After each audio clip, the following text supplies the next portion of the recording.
근데 많은 사람들은 어떤 큰 성과가 나오면 뭔가 큰 그 투입이 있었을 거다라고 보통 많이 생각을 할 텐데 세상은 그렇지가 않더라는 게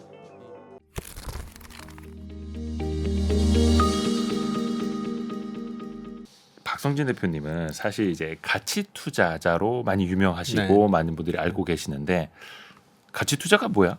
그냥 우리가 하는 투자랑 뭐가 다르지? 생각하시는 분들이 또 없지 않아 계실 수 있거든요. 네, 맞습니다. 먼저 조금 한마디 부탁드립니다. 인사 네. 말씀과 같이. 네.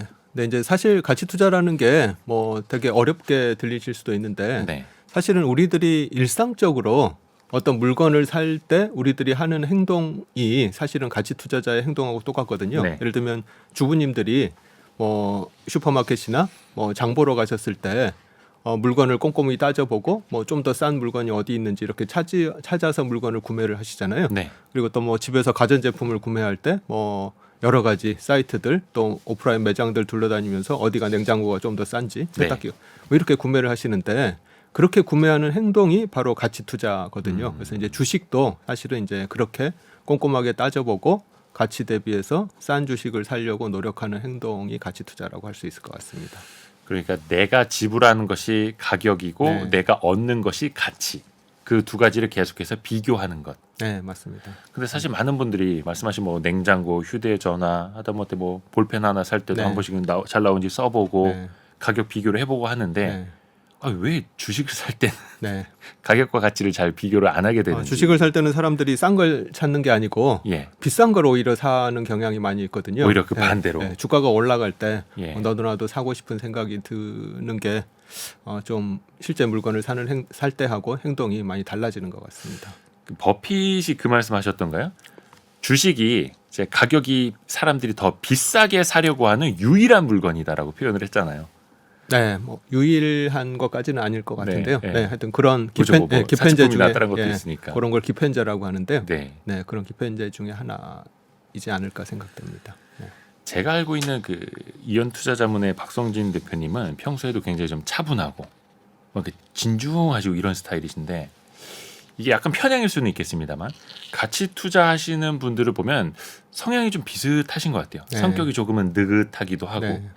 약간 그게 좀 실제로 있나요? 그런 성격들이? 제 주위를 둘러보면 예. 이제 제 주위에 있는 뭐 지인들이나 이런 분들이 좀 그런 성향인 분들이 뭐 그렇지 않은 분들보다 좀 많은 것 같긴 합니다. 그리고 제가 한 20년 정도 가치 투자를 해 왔는데 네. 사실은 많은 사람들이 어떤 투자에서 성공을 하려면 네.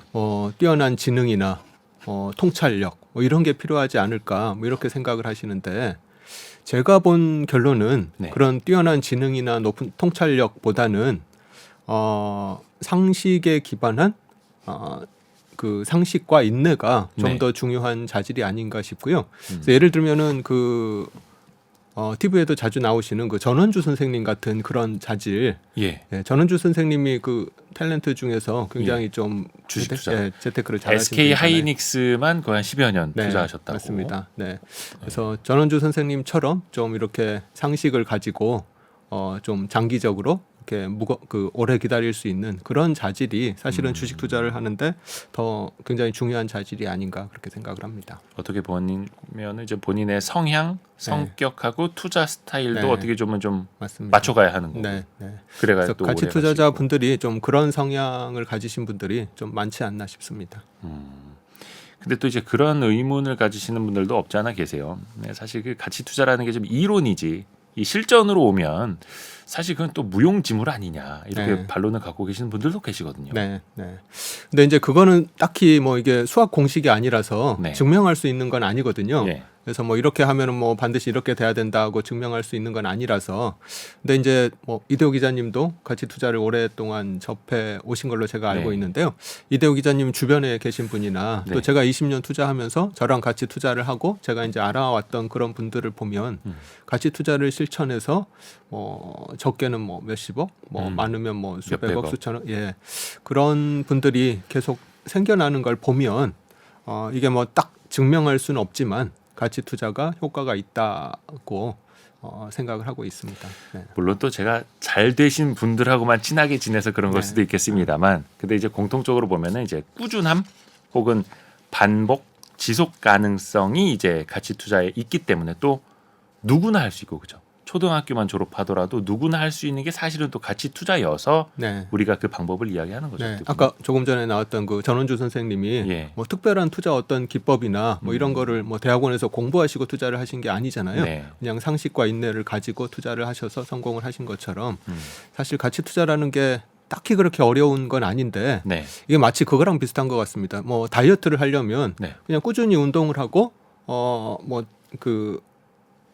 음식을 식단 조절 소식을 잘 하고, 하고. 예, 그걸 이제 실천을 하면 이제 다이어트를 할 수 있는 거잖아요. 말은 쉬운데. 네. 근데 이제 그게 실천하기 굉장히 어려운 것처럼 네. 가치 투자도 사실은 개념은 굉장히 쉽긴 한데 그걸 이제 실천하는 게 이게 본능에 좀 역행하는 거라서 네. 예를 들면은 초콜릿이 보이면 이게 먹고 싶은 게 인지상정이잖아요. 그렇죠. 그걸 이제 눈앞에 있는 초콜릿을 안 먹기가 굉장히 힘든 것처럼 사실 가치 투자를 하려면 인내가 필요한데 그걸 머리로는 알아도 실천하기는 좀 굉장히 어려운 거 아닌가 생각합니다. 눈앞의 초콜릿과 눈앞의 급등주 네. 따라가게 되죠. 네. 혹시 대표님은 뭐 저평가된 주식을 찾는 것 그리고 또 거기에 사실은 좀 성장성까지 있어야 되지 않습니까? 네. 이연 투자자문만의 어떤 뭐 기준이랄지 음. 박성진 대표님이 중요하게 생각하시는 포인트 요거 네. 한 가지만 좀 알려주세요. 네.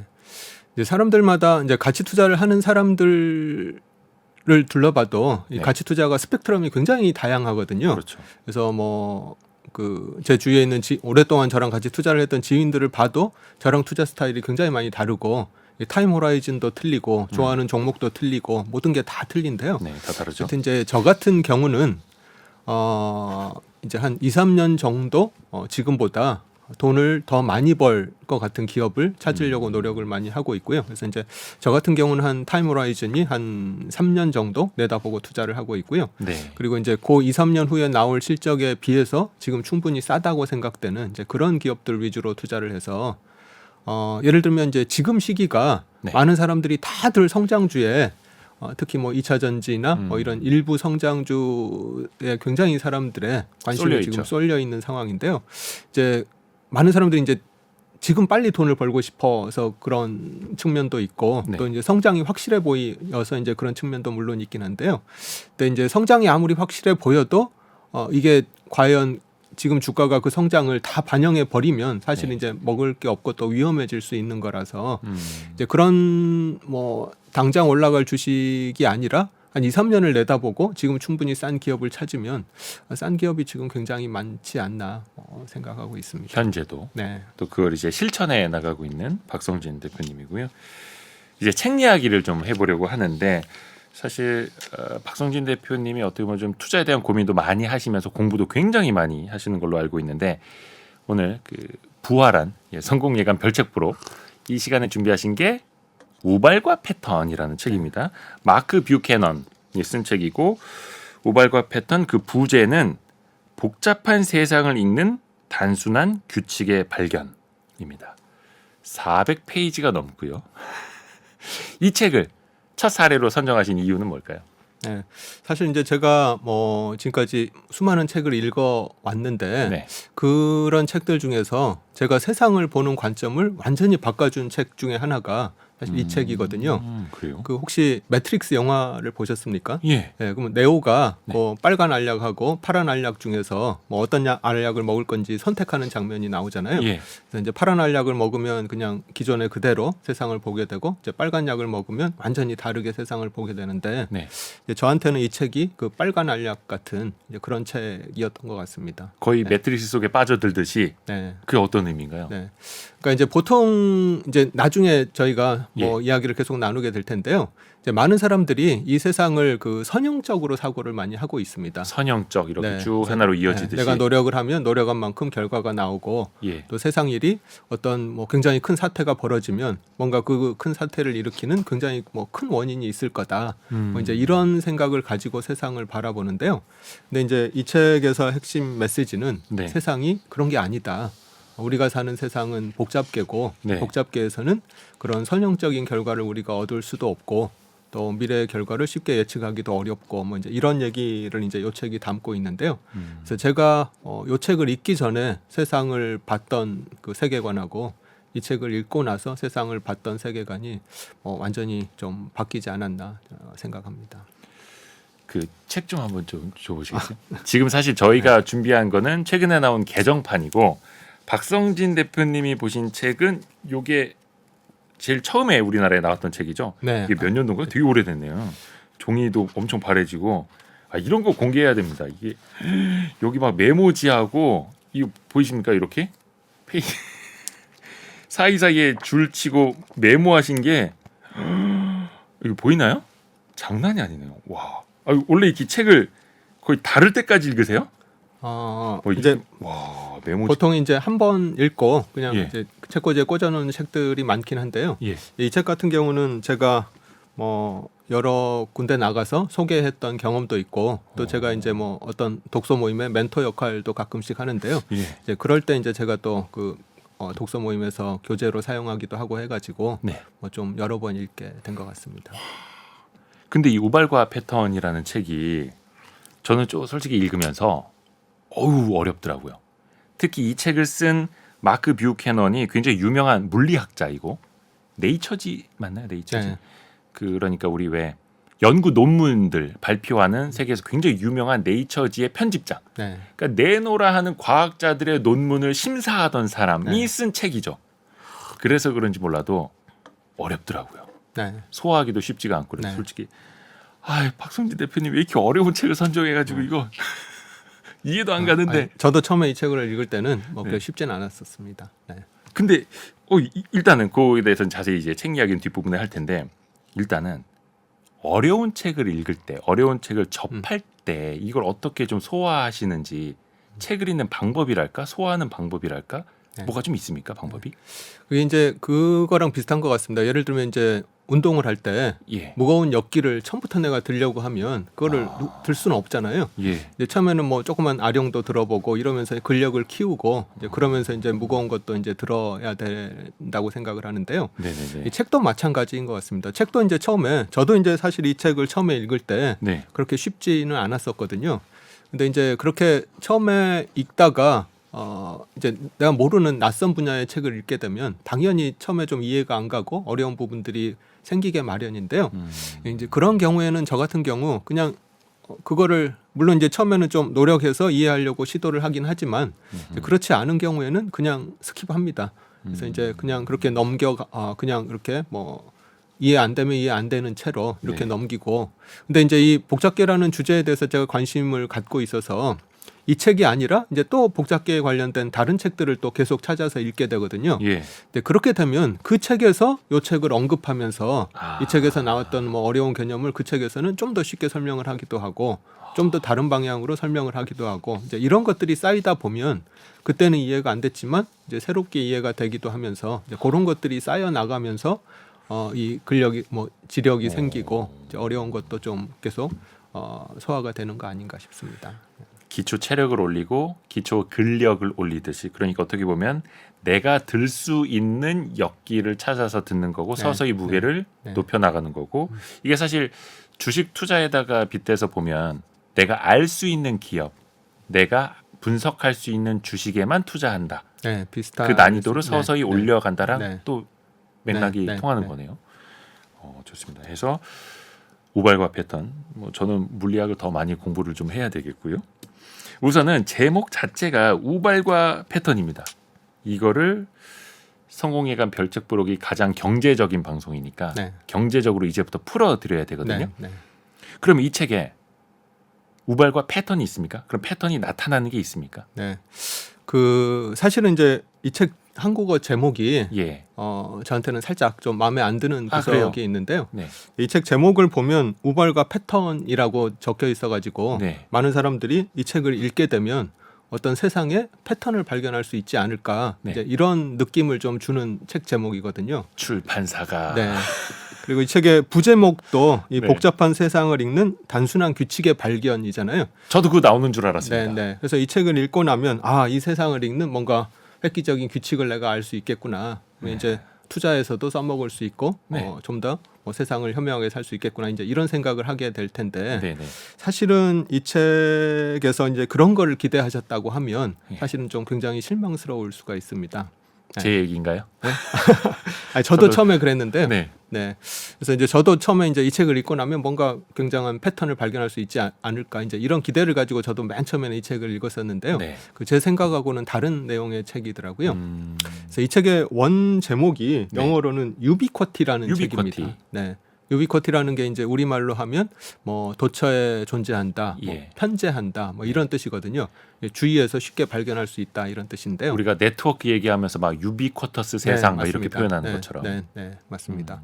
이제 그런 것처럼 뭐 도처에 뭐가 편재해 있다 이런 책 제목인데 뭐가 우리 주위에 이렇게 편재해 있는가를 봤더니 역함수 분포를 보이는 시스템들이 우리 주위에 편재해 있다는 게 이 책의 내용입니다.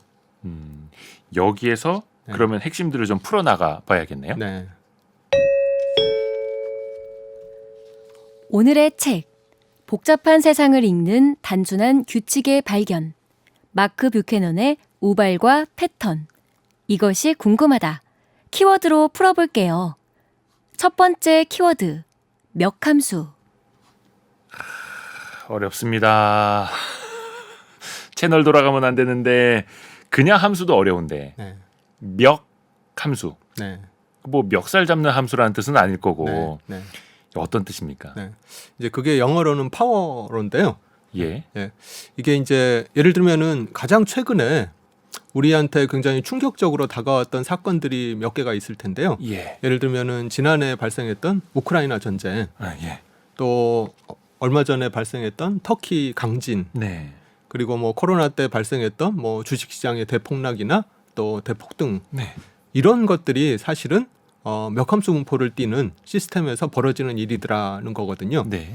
그래서 이제 뭐 지진이라든지 또는 전쟁이라든지 주식시장의 뭐 주가 등락이라든지 이런 것들이 아무런 관련이 없어 보이지만 그거에 공통점이 있는데 네. 그게 역함수 분포를 띠는 시스템에서 벌어지는 일이라는 게 공통점인데요. 네. 이게 이제 우리가 일반적으로 알고 있는 거는 정규 분포를 많이 사람들이 알고 있을 겁니다. 네. 정규 분포라는 게 이제 평균이 있고 평균을 근초로 해서 표준 편차로 뭐 1, 2, 3 시그마 표준 편차에 어떤 사건들이 벌어지는 게 정규 분포거든요. 네. 그래서 우리의 뭐 키라든지 몸무게라든지 아니면 우리가 뭐 초등학교, 중고등학교 때 학교에서 시험 보면 시험 성적이라든지 뭐 네. 이런 것들이 이제 정규 분포인 거죠. 평균이 있고 평균 주위로 이렇게 표준 편차만큼 이렇게 흩어져 퍼져 있는 있는, 네. 그런 건데 역함수 분포는 그런 평균이 없습니다.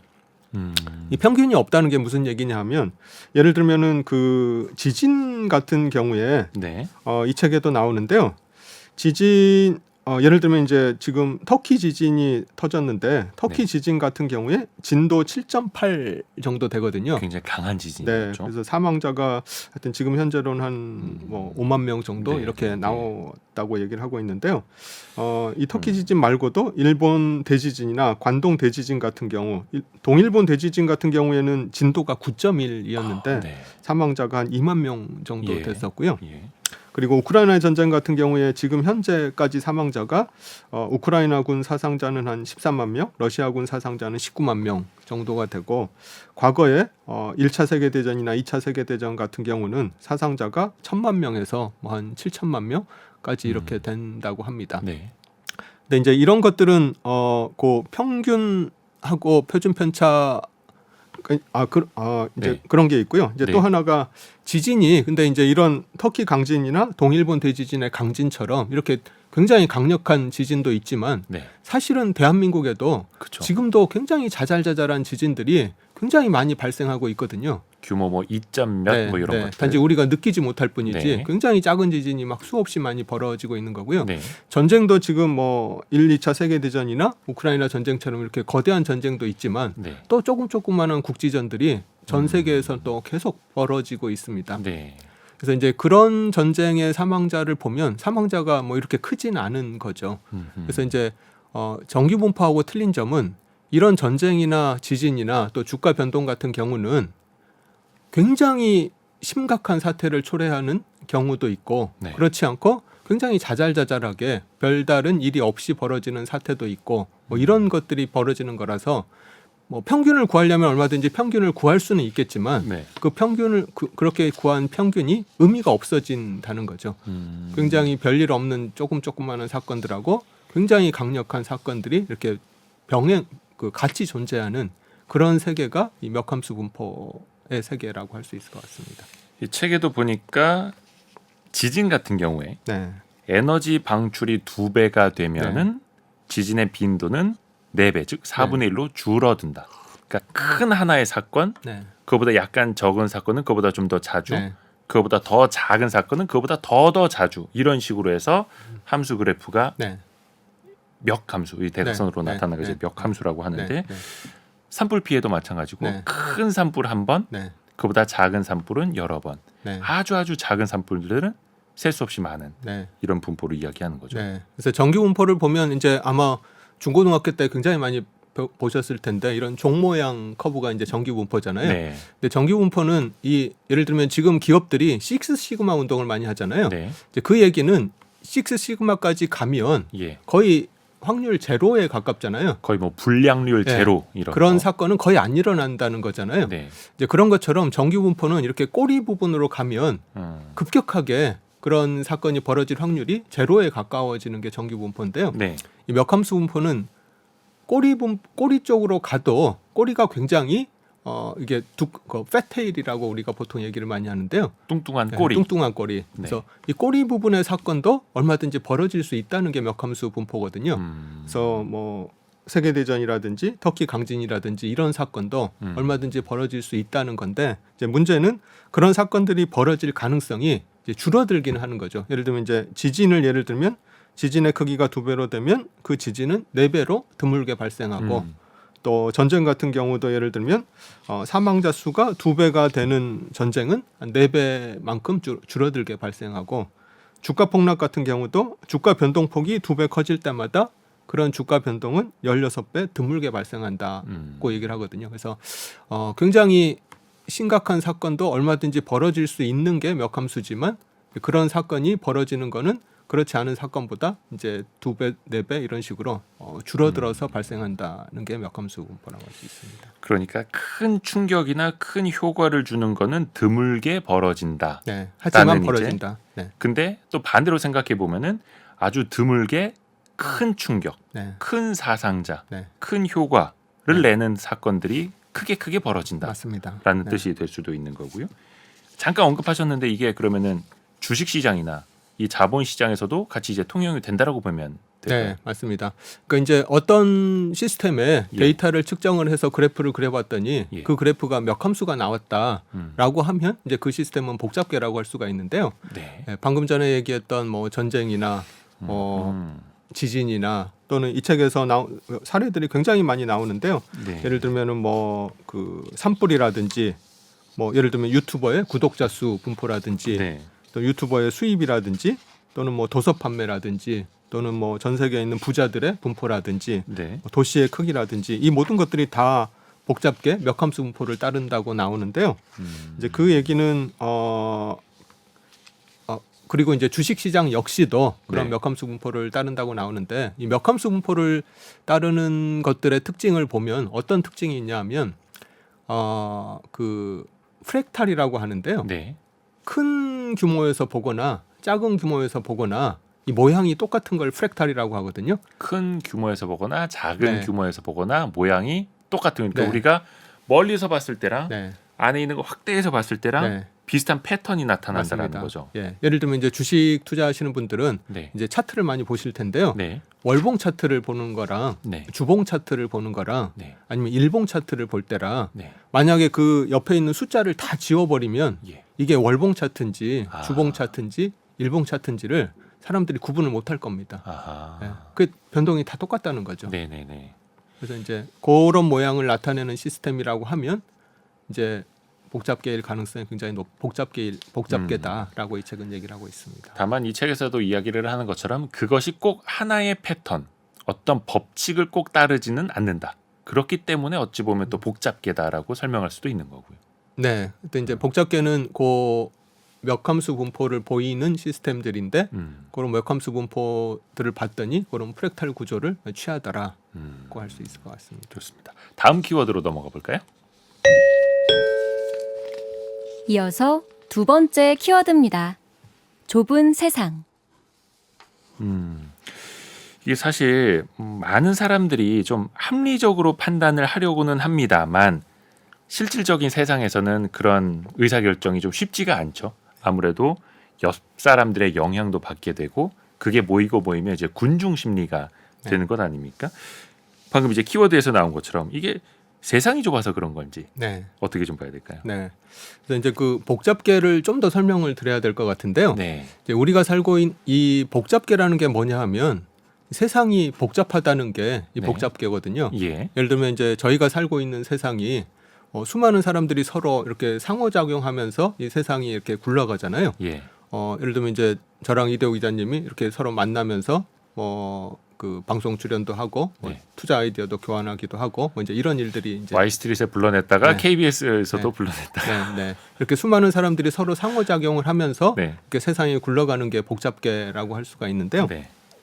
그래서 이제 우리 주식 시장 주식 투자도 이제 수많은 사람들이 서로 그 주식을 사고 팔면서 주식 시장이 굴러가는 거고 경제라는 것도 수많은 사람들이 물건을 만들고 물건을 서로 팔고 이렇게 교환하면서 경제가 굴러가는 거고 이 지진이라는 것도 사실은 보면 이 밑에 있는 수많은 지각판들 네. 그 바위들 돌덩어리들이 서로 이렇게 부딪히면서 이 지진이 벌어지고 이렇게 하는 거거든요. 네. 전쟁도 마찬가지로 수많은 정치 지도자들이랑 국가들이 서로 뭐 이렇게 굉장히 다양한 갈등이랑 협력 관계를 맺으면서 이렇게 굴러가는 건데요. 이제 그런 게 복잡계라고 할 수가 있는데 그런 복잡계의 특징 중에 하나가 이렇게 수많은 사람들이 서로 상호작용을 하면서 세상을 좁게 만든다는 거거든요.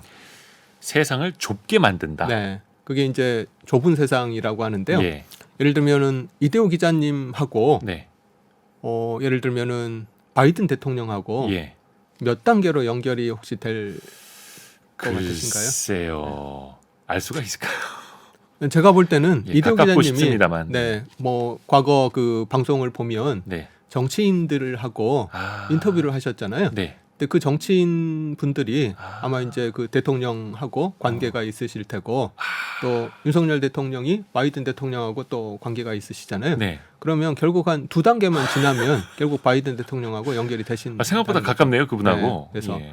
이 실험을 한 사람이 굉장히 유명한 사람이 스탠리 밀그램이라는 사람인데요. 스탠리 밀그램. 네, 이제 6단계 분리라고 하는데 네. 그 이제 어떤 사람한테 뭐 사람들을 모집해가지고 예를 들면 이제 그 이 사람이 모를 것 같은 사람한테 이 편지를 전달을 하는데 가급적이면 그 최소한의 단계를 거쳐서 전달될 수 있도록 한번 편지를 보내봐라. 네. 그랬더니 평균적으로 한 6다리만 건너면 예. 편지가 전해지더라는 실험을 한 거거든요. 예. 네, 그런 것처럼 이대호 기자님이 바이든 대통령하고 연결되는 것도 한 2단계만 거치면 연결이 될 수 있는 것처럼 이 세상이라는 게 굉장히 좁더라.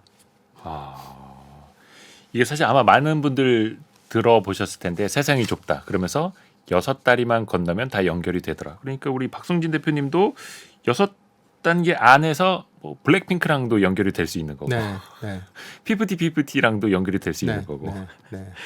재밌습니다. 그러면서 어떻게 보면은 상호작용이 많아서 좁은 세상일 수도 있는 거고 좁은 세상이기 때문에 상호작용이 더 많아지기 때문에 더 복잡계가 될 수도 있는 거고. 네, 그래서 이제 이렇게 세상이 좁은 세상이 되기 때문에 네. 이제 문제는 좋은 일도 그렇지만 나쁜 일도 굉장히 급격하게 퍼질 수가 있다는 거죠. 예를 들면 이제 2020년에 발견한 코로나 사태 같은 경우 이런 전염병 같은 게 더 빨리 퍼졌다. 네, 이제 이대호 기자님처럼 이렇게 많은 네트워크를 가지고 있는 거를 이제 예. 허브라고 표현을 하거든요. 이 네트워크 이론에서는 허브라고 표현을 하는데 여기저기 많이 돌아다니는. 네, 네. 마당발. 그래서 이제 그런 허브만 네. 거치게 되면 네. 이게 그냥 확 퍼져버릴 수 있는 거죠. 그래서 이제 그런 허브의 존재, 이런 네트워크의 그 연결된 특징들 때문에 세상이 굉장히 좁아지고 그래서 어떤 사건이 굉장히 급속하게 세상에 퍼질 수 있고 이제 그것 때문에 예를 들면은 아까 이제 제가 사례를 예를 든 게 뭐 지진이라든지 뭐 또는 뭐 전쟁이라든지 이렇게 좀 안 좋은 거를 예를 들었는데 사실은 좋은 경우도 많이 있습니다. 예를 들어서 뭐 베스트셀러라든지 네. 또는 어떤 유튜브의 흥행이라든지 음. 어떤 가수의 성공이라든지 뭐 이런 것도 이제 어떻게 보면은 성공하는 유튜버는 뭐 1년 수익이 뭐 몇백억 원을 버는 유튜버도 있고 그렇잖아요. 네. 또 이제 벌지 못하는 분은 그냥 뭐 몇십만 원, 몇백만 원에 그치기도 하고 이것도 이제 복잡계 몇함수 분포인데요. 역함수. 네. 근데 그 이유가 이제 그렇게 유튜버라든지 어떤 가수라든지 이런 사람들이 성공을 할 때는 그 네트워크에서 그런 허브들의 역할, 사람들한테 퍼져나가는 이제 그런 것들이 굉장히 중요하게 작용하더라는 거죠. 그래서 이제 복잡계에서는 굉장히 큰 성과가 나오기도 하고 예. 또 굉장히 큰 실패가 나오기도 하고 이런 것들이 그런 복잡계 구조 때문에 좁은 세상의 특징 때문에 벌어지더라. 복잡계와 좁은 세상. 네. 그리고 그 사이에서 사람들이 서로 이제 영향을 주고받을 때 네. 각각의 어떤 좀 태도, 성향에 따라서 좀 나뉠 수도 있을 텐데 어떤 뭐 주식의 가치 이런 걸 본다면 근본적인 펀더멘털 기업의 체력을 보려는 뭐 근본주의자가 될 수도 있겠고 아니면은 뭐 시장의 가격만 보고 따라갈 수도 있을 텐데 그 바탕에는 또 비관론이 많은 사람 혹은 낙관론이 좀 강한 사람일 수도 있을 테고 투자의 자세랄까 좀 어떻게 나눠 봐야 될까? 좀 시장을 본다라거나 투자를 할 때 유리한 혹은 불리한 혹은 가져야 할 혹은 피해야 할 이런 좀 태도를 좀 나눠 주실 수 있을까요? 네. 그러니까 이제 방금 이대 기자님이 설명하신 것처럼 이제 주식 시장에 굉장히 다양한 사람이 있다고 말씀해 네. 주셨잖아요. 이제 비관론자도 있고 뭐 낙관론자도 있고 네. 모멘텀 투자하는 사람도 있고 그렇지 저희 같은 가치 투자하는 사람도 있고. 네. 근데 문제는 누가 절대적으로 유리하고 불리하냐라기보다는 이렇게 굉장히 다양한 생각을 가진 사람들이 시장에서 활동을 할 때 이 네. 주식 시장이 건전해진다는 거고요. 그렇지 않고 모든 사람들이 다 같은 생각을 하고 쏠릴 때 이 시장이 굉장히 위험해진다고 이 복잡계에서는 얘기를 하고 있거든요. 아하. 예를 들면은 지금도 이제 약간 좀 그런 게 좀 나타나고 있는데요. 많은 사람들이 다들 특정한 섹터를 다들 네. 좋게 보고 투자를 하고 있는데 네. 그렇게 이제 많은 사람들이 한 곳으로 몰리면 그쪽 섹터에 이제 계속해서 자금이 쌓이고 버블이 계속 커지게 되는 아하. 거라서 이제 나중에 제가 얘기를 드리겠지만 임계 상태라는 게 있는데 예. 그런 임계 상태에 도달을 하게 되고 그게 이제 붕괴될 가능성이 점점점 높아지게 되는 거죠. 그래서 시장에서는 저는 이제 가치 투자를 하고 있지만 가치 투자가 절대적으로 모든 사람들이 다 가치 투자를 한다고 하면 사실은 뭐 이제 그것도 불가능하다고 생각을 하지만 거의 거래도 없겠죠. 그러면. 네. 그래서 모든 사람들이 다 이 기업이 싸냐 비싸냐를 네. 꼼꼼하게 따져가지고 다 그렇게 거래를 하면 사실은 거래 자체가 굉장히 잘 안 될 테고 아하. 수익의 기회가 굉장히 줄어들게 되겠죠. 그래서 이제 그런 거보다는 하여튼 이제 다양한 생각을 가진 사람들이 참여해서 시장을 좀 이렇게 건강하게 유지해 나가는 게 더 중요하다고 얘기를 하고 있습니다. 시장의 건전성을 위해서는 오히려 다양한 사람, 다양한 그 성향을 가진 사람들이 네. 필요한 거고 네. 서로 또 그 와중에서 상호작용을 하면서 네. 가격을 또 맞습니다. 가치에 맞게 찾아가는 네. 거고요. 그래서 이제 저는 가치 투자를 하고 있지만 네. 가치 투자만이 네. 돈을 버는 방법이라고 저는 얘기를 하지는 않습니다. 가치 투자 말고도 네. 돈을 버는 방법이 굉장히 많이 있고 네. 또 가치 투자를 안 하시는 분들 중에서도 큰 돈을 버신 분들이 많이 있는데 이제 저 같은 일반인들이 하시기에는 이제 가치 투자가 가장 바람직하지 않나라고 생각해서 그리고 이제 또 저 같은 경우는 저한테 잘 맞아서 이제 저는 가치 투자를 이제 하는 거죠. 네. 본인에게 잘 맞는 옷을 네. 입으면 네. 되는 거고요. 자, 이제 다음 키워드로 넘어가 볼까요? 세 번째 키워드, 임계 상태. 조금 전에 잠깐 언급하셨던 임계 상태네요. 근데 이게 많은 분들이 사실은 임계점이 왔다. 임계점에 다다랐다라고 이야기를 하는데 그 임계점하고 임계 상태랑은 좀 다른 겁니까? 비슷하다고 볼 수 있을 것 같습니다. 예. 근데 이제 예를 들면 저희가 이제 물을 끓일 때 네. 물은 100도씨에서 끓잖아요. 그렇죠. 그래서 이제 물 같은 경우는 100도에서 끓는다. 그 예. 100도가 이제 임계점, 상전이 되는 그 지점이라고 할 수가 있는데요. 네. 근데 이제 주식 시장이라든지 이런 거에서는 그런 100도씨에 해당하는 거를 우리가 찾을 수가 없습니다. 아. 네. 그러니까 이 지금도 예를 들면 이제 뭐 주가 지수가 뭐 3,000이 네. 임계점인지 3,500이 임계점인지 이걸 이제 정확하게 얘기할 수가 없다는 거죠. 네. 지금 2차 전지 섹터가 굉장히 올라가고 있는데 이게 얼마나 더 올라갈지 어디가 임계점인지를 아무도 알 수가 없다는 거죠. 네. 그래서 이 책에 보면 재미있는 실험이 하나 소개가 되고 있는데요. 예. 그 덴마크의 물리학자인 페르박이라는 분이 네. 한 실험인데 그 모래더미 실험인데요. 모래더미 실험. 네, 이런 그냥 평평한 바닥에 이제 네. 모래를 계속 떨어뜨립니다. 네, 모래 알갱이를 계속 모래산을 쌓는 거죠. 네. 계속 위에서 네. 떨어뜨리면서. 맞습니다. 네, 네. 그래서 이제 평평한 바닥에 이제 모래 알갱이를 계속 떨어뜨리면 이제 모래 더미가 이렇게 계속 쌓이게 될 텐데요. 네. 그게 이제 어느 정도 쌓이게 되면 이제 그거를 이제 임계 상태라고 얘기를 하는데 네. 어느 정도 쌓이게 되면 임계 상태에 도달을 하면 이제 그 위에 모래 알갱이를 하나 더 떨어뜨렸을 때 네. 이 모래 알갱이가 모래더미 위에 그냥 툭 하나 더 얹어지고 끝날 수도 있고 네. 아니면 주위에 있는 모래 알갱이를 밀쳐가지고 또 그 주위에 있는 모래 알갱이가 또 주위에 있는 모래 알갱이를 밀쳐가지고 모래 사태가 일어날 수도 있고 네. 근데 그 모래 사태가 조그맣게 일어날 수도 있고 아니면 계속해서 연쇄 작용이 벌어져서 주위에 있는 알갱이를 계속 이렇게 밀어내게 되면 커다란 모래 사태가 일어날 수도 있고 하는 거죠. 일종의 산사태처럼. 네, 맞습니다. 근데 이제 문제는 요 모래 알갱이가 떨어졌을 때 네. 이게 그냥 모래더미 위에 그냥 하나 툭 얹어지고 말지 아니면 그냥 조그만하게 몇 개를 이제 밀치고 말지 아니면 계속해서 연쇄 작용이 벌어지면서 커다란 모래 사태를 일으킬지를 알 수가 없다는 거죠. 그래서 이제 그런 상태를 우리가 임계 상태라고 하거든요. 네. 예, 어떤 알갱이 하나가 그냥 얹혀지고 끝날지 아니면 거대한 모래 사태를 얹혀지고 끝날 수도 있고 아니면 거대한 모래 사태를 일으킬 수도 있는 네. 그 모든 게 가능한 상태를 저희가 임계 상태라고 하고 있습니다. 임계 상태라고 합니다. 임계 상태. 네. 뭔가 좀 불안한 상태인 것 같기는 한데 뭐 네. 예를 들어 보자면 네.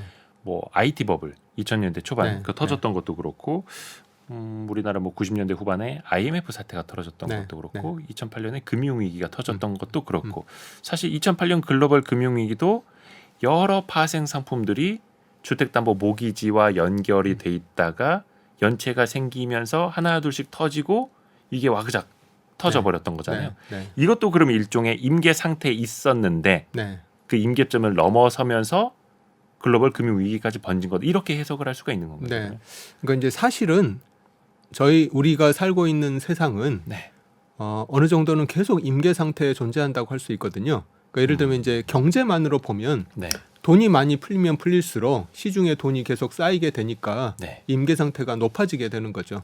그래서 이제 돈이 많이 풀리면 이게 무너져 내릴 가능성도 어떤 조그만 충격에 의해서 무너져 내릴 가능성도 점점 더 커지게 되는 건데요. 이 돈이 얼마나 쌓여야 임계 그 100도에 해당할지 그거는 아무도 알 수가 없는 거죠. 이제 물은 100도씨에서만 딱 끓지만 예. 우리가 살고 있는 세상은 뭐 이 돈이 뭐 이만큼 쌓일 수도 있고 아니면 훨씬 더 쌓일 수도 있고 아니면 훨씬 더 많이 쌓일 수도 있고 하여튼 이제 항상 임계 상태가 도달을 하는 거고요. 근데 이제 경제만 보면 그렇지만 또 예를 들면 이제 정치 같은 경우는 끊임없이 국가들 간에 서로 알력이라든지 뭐 대립이라든지 이해관계 충돌이라든지 이런 게 계속 쌓이고 있잖아요. 네네네. 그리고 또 군사적으로도 그렇고 뭐 어떤 그 모든 분야에서 인간 그런 사람들의 상호작용에 의해서 점점 더 사회가 이 세상이 경제적으로도 그렇고 정치적으로도 그렇고 계속 임계 상태 상에서 우리 세상이 굴러간다고 얘기할 수 있을 것 같습니다.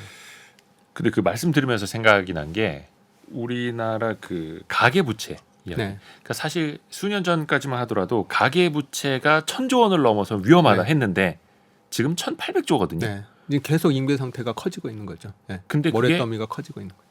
뭔가 모래 사태가 일어날 산사태가 일어날 그 임계점은 아직은 넘어서지 않았으니까 또 이렇게 오고 있는 거고. 근데 그 아닙니다. 임계점은 알 수가 없는 거고. 임계 상태의 특징이 아까 얘기 드린 것처럼 모래 알갱이가 별일 없이 그냥 예. 툭 떨어지고 그냥 별일 없이 지나갈 수도 있고 예. 아니면 커다란 모래 사태를 일으킬 수도 있고 어떤 것도 가능한 상태가 임계 상태인데 지금은 그냥 모래더미가 그냥 계속 그냥 쌓이는 거죠. 근데 이제 얼마든지 큰 사태가 일어나도 이상하지 않은 거라는 거죠. 그리고 그거는 지나봐야 아는 거고. 네, 다행히 아직은 그런 사건이 벌어지진 않았지만 언제든지 그런 사건이 벌어져도 이상하지 않더라. 좋습니다. 그러면 요 다음 키워드를 또 체크를 해봐야 더 알 것 같네요. 지금 여러분께서는 주말에만 만나는 성공 예감 별책 부록을 듣고 계십니다.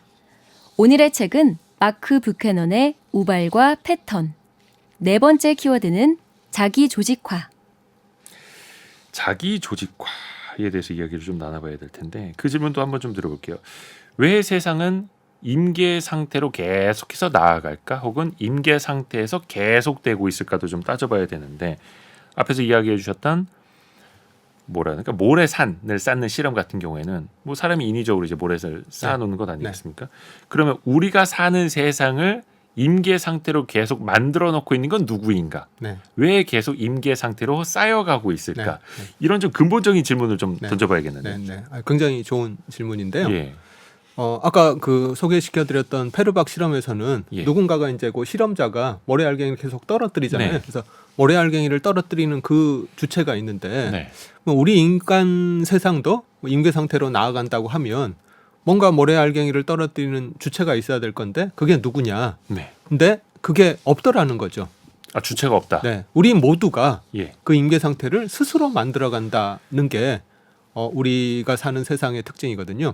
그래서 이제 그거를 자기 조직화라고 하는데요. 영어로 네. 이제 셀프 오거나이징이라고 하는데 스스로 임계 상태로 나아가더라는 게 이제 자기 조직화라고 할 수 있습니다. 예를 들면은 부동산 버블 같은 경우에 네. 이 부동산으로 이제 뭐 모래더미가 쌓인다는 걸 어떻게 비유할 수 있냐면 부동산 시장으로 돈이 계속 들어온다고 네. 오는 거를 이제 모래더미가 계속 쌓이는 거에 비유할 수가 있거든요. 그래서 부동산 시장의 모래더미가 돈이 계속 쌓이고 있는데 그 돈을 누가 쌓으냐 하면 누가 여기다 돈을 쌓으라라고 명령을 하는 사람이 있는 게 아니라 아하. 많은 사람들이 스스로 부동산 시장에 뛰어드는 거죠. 네. 예를 들면 강남 아파트 가격이 평당 3천만 원 정도면 나는 충분하다고 생각을 했는데 네. 옆집 아주머니가 강남 아파트를 사가지고 4천만 원에 강남 아파트 가격이 오르는 걸 보면 이제 나도 강남 아파트를 사서 돈을 벌고 싶은 생각이 생기는 거죠. 아하. 그래서 어떤 사람이 이제 또 4천만 원에 사서 강남 아파트 가격이 5천만 원, 6천만 원으로 오르면 네. 또 그걸 보고 나도 돈을 벌어야 되겠다라고 생각하는 사람들이 또 강남 아파트를 사게 되고 이제 그렇게 해서 이제 계속 평당 7천만 원, 1억 이렇게 올라가게 되는 거죠. 그래서 이 자기 그 세상을 임계 상태로 만들어가는 게 어떤 하나의 거대한 힘이 있어서 그렇게 하는 게 아니라 우리들 스스로가 그렇게 임계 상태로 만들어가는데 왜 우리가 그렇게 행동을 하느냐 하면 우리는 이 세상에서 그냥 혼자 골방에 처박혀 가지고 혼자 그냥 딱 이렇게 그 의사결정을 내리는 게 아니라 남들을 보고 모방을 한다는 거죠. 우리가 주식 투자할 때도 나는 이 주식이 싸지 않다고 생각을 하는데도 남들이 그 주식을 사서 돈을 벌면 내가 틀렸나 보다 하고 나도 따라서 사게 되거든요. 그래서 이제 이렇게 남들을 모방하게 되고 남들을 따라서 하고 이런 것들이 계속 쌓이면서 계속해서 이 사회가 임계 상태로 나아가는데 이제 그거를 자기 조직과 임계성이라고 이렇게 얘기를 하고 있습니다. 그 좀 하여튼 학자들이 이름을 어렵게 달아놔서 그렇긴 한데 자기 조직화 그러니까 다 한 명 한 명 개개인이 스스로 움직이면서 네. 어떤 현상을 만들어가는 거다. 네. 그 임계 네. 상태로 끌어올리는 네. 거다. 서로가 모방을 하고 앞에서 이야기했던 상호작용 그렇게 해서 좁은 세상 서로 자기 조직화 이렇게 되는 거네요. 아까 이야기해 주셨던 키워드 중에 중요한 거 지금 살펴봐야겠는데요. 마지막 키워드. 비선형. 아까 초반부에 우리가 사는 세상은 절대 선형으로 이루어지지 않는다. 그러니까 하나의 선으로 가는. 내가 노력하면 잘 되겠지. 1 더하기 1을 하면 2가 나오겠지. 이게 아니라는 거잖아요. 네, 네. 그 종류 선형, 비선형 몇 가지 좀 설명을 좀 해주시면 좋을 것 같아요. 네. 그래서 이제 아까 그 모래더미 예를 들면서 예. 이 모래알갱이가 떨어졌을 때 이 모래알갱이가 그냥 모래더미 위에 툭 그냥 하나 더 쌓이고 끝나버릴 예. 수도 있고 네. 아니면 주위 모래알갱이를 밀쳐서 조그만 사태를 일으킬 수도 있고 아니면 계속해서 연쇄작용으로 커다란 모래 사태를 일으킬 수도 있다고 얘기를 드렸잖아요. 네. 그래서 같은 모래알갱이지만 어떤 경우에는 굉장히 큰 사태가 일어나기도 하고 어떨 때는 별일 없이 끝나기도 하고 이렇게 결과가 선형적이지 않더라는 거죠. 근데 이제 보통 우리들은 세상을 바라볼 때 적으로 세상을 바라봅니다. 예를 들면 저희가 뭐 초등학교, 중고등학교 때 이 경험을 보면 우리가 학교 생활에서 성적을 얻는 거는 네. 이게 선형적인 세상이거든요. 우리가 그렇죠. 공부하면 노력한 만큼 공부한 만큼 실력이 나오게 돼 있습니다. 네. 물론 뭐 오늘 공부한다고 당장 내일 성적이 나오는 건 아니지만 네. 공부를 계속 하다 보면 이제 결국은 잘하는 사람이 좋은 성적을 받게 되고 물론 차이는 있을 수 있습니다. 네, 네. 능력 차에 따라서. 네, 네. 하여튼 이제 그런 세상이 이제 선형적인 세상인데 네. 우리가 살고 있는 세상은 아까 이제 모래더미처럼 실제로 그렇지가 않습니다. 예를 들면은 이제 아까 이제 역함수 분포라는 게 엄청나게 큰 돈을 버는 사람도 있고 그렇지 않은 사람도 있고 이런 수많은 경우가 나오는 게 역함수 분포라고 했는데요. 네. 예를 들면 이제 모든 게 다 마찬가지인데 연예계도 마찬가지입니다. 지금 이제 연예계에서 돈을 많이 버는 분이 예. 아마 이제 뭐 여러 분이 계실 텐데 그중에 네. 이제 유재석 네, 뭐 회당 출연료로 네, 따지자면 네. 그분이 이제 뭐 하여튼 제일 돈을 많이 버시지 않을까 싶은데요. 네. 그분이 이제 제 기억에 네. 굉장히 좀 오래되신, 저도 오래되고 그분도 이제 좀 오래되신 분인데요. 네. 한 30년 전에 이제 그분이 처음 이 방송 활동을 시작하셨다고 해요. 네. 근데 그 당시 제 기억으로는 또 이제 지금 뭐 자료에도 많이 나와 있지만 처음에 그분이 이제 개그맨으로 나오셨을 때는 지금만큼 그렇게 인기가 없으셨습니다. 네, 그 당시만 네, 하더라도. 예.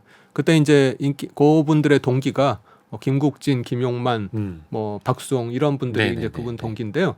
그 동기분들이 훨씬 잘 나갔고 처음에 예, 이분은 뭐 별로 그렇게 뭐 존재감이 없었던 분이었거든요. 네. 그렇게 한 10년 세월을 보내다가 이제 그 어떤 탤런트 분의 추천으로 해서 MC를 10년 후에 맡게 됐는데 거기서 이분의 이제 능력이 딱 그 드러나면서 그분이 이제 그 다음부터 이제 승승장구하면서 이제 계속해서 이런 성공을 이렇게 거두시게 됐는데요.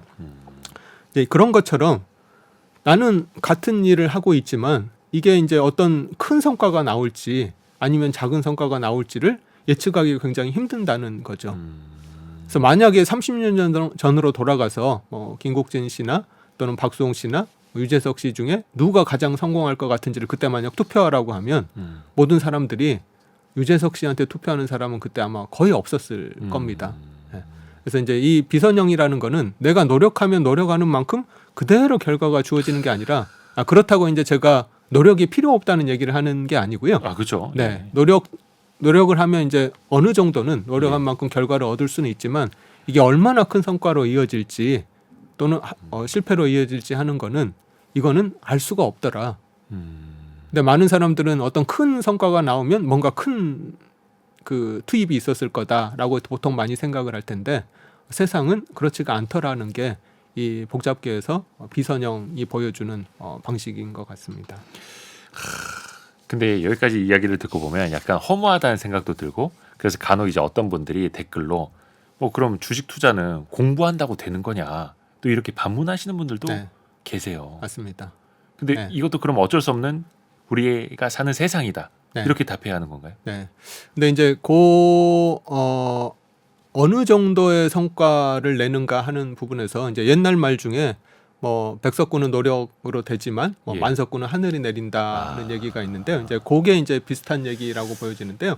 이제 노력이 전혀 필요 없다는 얘기를 하는 건 아니거든요. 네. 이제 그 당시에도 유재석 씨가 지금처럼 이렇게 크게 성공하지 못했지만 그래도 나름대로 잘 나가시긴 했었죠. 지금에 비하면 굉장히 좀 상대적으로 이제 못하다는 것뿐이지. 그래서 내가 노력을 하면 어느 정도의 성과는 분명히 거둘 수가 있지만 이게 굉장히 큰 성과를 거둘지 아니면 그냥 조금만 성과로 끝날지 하는 거는 알 수가 없더라는 거죠. 여기서 한번 정리 한번 하고 가야겠네요. 오늘의 심쿵 한방. 우발과 패턴을 관통하는 핵심 구절. 한방에 정리합니다. 격변을 일으킨 최초의 모래알은 다른 모래알보다 특별하지 않다. 그 모래알은 어쩌다 적절한 시기에 적절한 장소에 떨어졌을 뿐이다. 임계적인 세상에서 위대한 역할은 불가피하게 존재하며 어떤 모래알은 불가피하게 그런 곳에 떨어지게 된다. 핵심 구절로 이 부분을 선택하신 이유가 있다면요? 네. 이제 많은 분들이 이제 아까도 얘기 드렸듯이 선형적으로 사고를 하시거든요. 예. 큰 성공에는 뭔가 큰 투입이 있었을 거다라고 생각을 하는데 아하. 물론 이제 그럴 수도 있는 거죠. 근데 이제 반드시 그렇지만은 않더라. 그래서 옛날 말 중에 운칠기삼이라는 얘기가 있는데 이제 그런 것처럼 그 운도 굉장히 많이 작용을 하더라는 네. 얘기를 뭐 좀 드리고 싶었었고요. 그리고 또 하나가 이렇게 운칠기삼 세상이 운칠기삼인 이유가 네. 따지고 봤더니 들어가서 봤더니 이 세상이 복잡계라서 그렇더라. 아하. 우리들이 스스로 이렇게 서로 상호작용을 하면서 끊임없이 상호작용을 하면서 세상을 임계 상태로 몰아가고 이제 그런 세상에서 봤더니 내 노력으로 네. 얻을 수 있는 결과도 물론 있지만 어떤 큰 결과를 가져오는 거는 운이 내가 주위에 작용하는 그런 수많은 네트워크들의 힘 그거를 이제 운이라고 볼 수 있을 것 같은데요. 네. 그런 거에 의해서 어떤 내가 얻는 결과는 결정이 되더라는 거고요. 그리고 이제 또 하나가 이 복잡계의 가장 큰 특징 중에 하나가 비선형성인데 비선형성을 다른 말로 하면 예측할 수 없다는 얘기거든요. 네. 네. 그러면 이제 많은 사람들이 이제 이 부분을 가장 불편해 하시는데요. 네. 예측할 수 없는 게 그러면 무슨 쓸모가 있느냐? 그걸 왜 하느냐? 네. 뭐 이럴 수 이 있고. 복잡계를 공부할 필요가 뭐가 있느냐? 네. 어차피 예측할 수가 없는데. 그냥 막 살아버릴까 봐. 네. 그래서 이제 그게 많은 사람들이 좀 불편해하는 지점인데요. 예. 근데 이제 이 예측이 예를 들면은 내가 이 동전을 던졌을 때 예. 앞면이 나올지 뒷면이 나올지는 예측할 수가 없습니다. 네. 하지만 이 동전을 던지면 앞면이 나올 확률이 50%고 뒷면이 나올 확률이 50%라는 거는 우리가 알 수 있는 거죠. 그래서 이제 복잡계 세상에서의 예측이라는 거는 그렇게 확률적인 집단적이고 통계적인 수준에서의 예측만이 가능할 뿐이라는 거죠. 예를 들면은 우리가 날씨 예측을 할 때도 아무리 슈퍼컴퓨터를 사용을 하고 엄청난 장비를 동원을 해도 확률적으로만 알 수 있는 거잖아요. 네. 오늘 비가 내릴 확률은 뭐 80%입니다. 뭐 이렇게 얘기를 할 수 있는 거잖아요. 100% 비가 내려 이렇게 예측할 수는 없는 거죠. 이제 네. 그런 것처럼 복잡계 세상에서의 예측이라는 거는 결과를 우리가 확실하게 동전이 앞면이 나온다가 아니라 앞면이 나올 확률이 50%다. 아니면 동전이 좀 구부러졌으면 앞면 나올 확률이 뭐 70%로 올라간다. 뭐 이런 정도 예측을 할 수 있는 거죠. 네. 그래서 사실 우리가 주식 투자를 한다는 것도